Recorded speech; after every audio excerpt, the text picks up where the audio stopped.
अब राजु भाइले पनि अब के भने अब यो बिरामी भयो भने उपचार पनि गर्ने उपचार पनि गर्छ राजु भाइले पनि यहाँ आयो भने यहीँ बसिया पनि यहीँबाट पनि अहिले यहाँ उपचार गरे त हुन्थ्यो दबाईहरू यहीँ ल्याए त हुन्थ्यो भनी विचार पनि छ लिएर आथे मैले बिचमा औषधि उपचार गरे तपाईको बसेर भात पनि खाएको मैले भात पनि खाएको हो यो दाल सिमीको दाल यो मसुरको दाल त्यो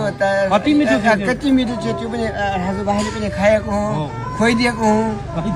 सधैँ पनि राजु भाइले यहीँ बस्यो त मैले लगाएको छ यस्तै लगाइदिने म राजाको धामी पनि हो राजु भाइले मेरो टोपी धामीको टोपी लगाइदिन्छ त यो त राजाको सिरपेज जस्तो भयो दाइ नेपालमा राजा फालेको देश होइन टक्कै सिरपेज भयो त के भयो यो ठिक छ ल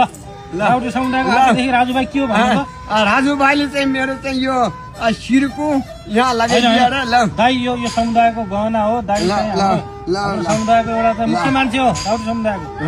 यो पगडी तपाईसँग राख्नुपर्छ यो इज्जत हो राउटेको सानो तर दाइले पनि राजु भाइ भनेको हाम्रो राउटे समुदायकै जस्तै मान्छे हो भन्ने मानेर आफ्नो भाइ भनेर दिनुभयो त्यसको लागि धन्यवाद ल देशको जुनसुकै ठाउँमा भए पनि तपाईँले सहयोग गर्न राउटे समुदायलाई सहयोग गर्न यहाँका बालबालिकाको भविष्यको लागि यहाँको राउटे समुदायलाई उत्थानको लागि यिनीहरूको भोलिको राम्रो भविष्यको लागि म जहिले पनि काम गर्छु